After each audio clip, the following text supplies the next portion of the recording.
Assalamualaikum warahmatullahi wabarakatuh. Halo Sobat Setiap Fakta Kehidupan. Tidak lupa kami sampaikan salam sehat, salam sejahtera, semoga tercurah segala bentuk kebaikan dan juga kita semua dalam lindungannya. Seperti biasa, kita akan berbagi kisah dari yang unik, menarik, sampai bikin nangis. Mari kita simak kisahnya.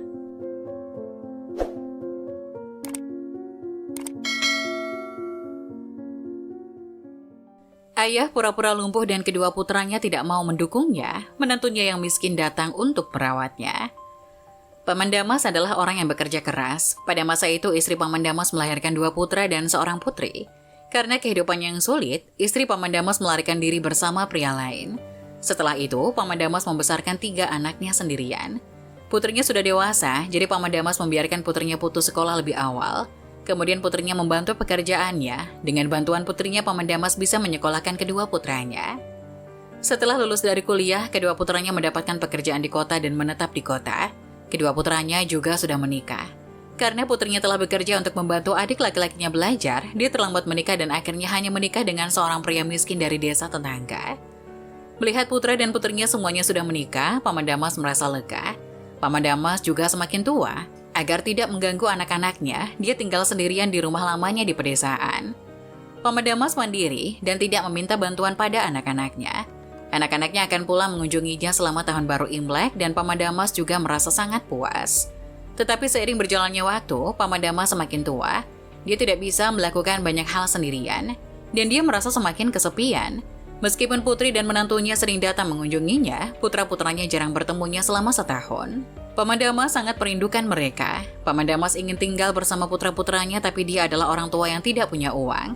Dia tidak ingin membebani putranya, jadi meskipun Paman Damas merindukan putranya, dia tidak pernah mengatakannya. Pada saat itu Paman Damas berangan-angan bahwa jika dia punya uang beberapa ratus juta, dia dapat menggunakan uang itu untuk tinggal bersama putra-putranya. Secara tak sengaja, angan-angannya menjadi kenyataan. Sebulan kemudian, rumah Paman Damas dihancurkan karena terkena proyek pembangunan jalan desa. Paman Damas mendapatkan kompensasi 911 juta rupiah. Ia benar-benar merasa seperti mimpi. Pada hari Paman Damas mendapatkan uang, dia ingin memberitahu putra-putranya tentang hal itu, tapi dia ragu. Dia takut jika dia bicara dengan putranya tentang uang pengganti rumahnya setelah putranya mendapatkan uang, mereka tidak akan peduli lagi padanya. Kemudian Paman Damas membuat rencana lain. Beberapa hari kemudian tersiar kabar bahwa ia lumpuh di tempat tidur. Paman Damas menghubungi kedua putranya dan ingin mereka datang menjenguk. Setelah putra-putranya datang, Paman Damas bertanya pada mereka tentang siapa yang akan merawat. Begitu Paman Damas selesai bicara, kedua putranya saling memandang dan tidak berbicara. Dan kemudian putra tertua pergi dengan dalih bahwa dia memiliki sesuatu untuk diurus. Ketika putra kedua melihat kakak laki-laki pergi, dia juga mengatakan bahwa dia sedang sibuk. Lalu pergi seolah-olah ingin menghindar. Kemudian Paman Damas memanggil kedua putranya lagi, tapi mereka tidak datang. Pada saat ini, menantu laki-laki datang dengan sepeda roda 3 kecil. Melihat Paman Damas yang sedih berbaring di tempat tidur, dia menghibur Paman Damas dan berkata, "Ayah, jangan merasa sedih, saudara ipar tidak menjagamu, aku akan menjagamu. Lili meminta aku untuk datang menjemputmu. Ayah bisa tinggal di rumah kita di masa depan. Lili dan aku akan merawat ayah.